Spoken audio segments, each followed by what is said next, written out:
啊。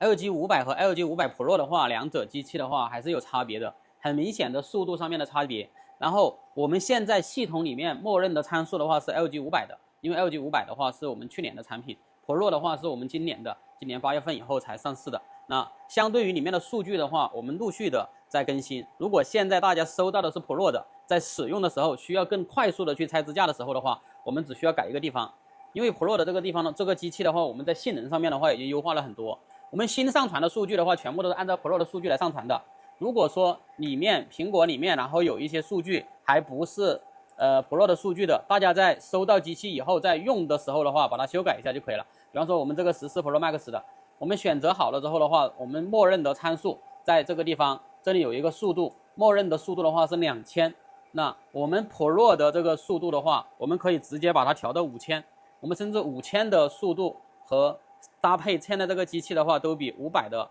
效果的话要明显要好很多。所以说这个是性能上面的一个优化，其他的都可以不用去修改，先把这个速度修改一下就 OK 了。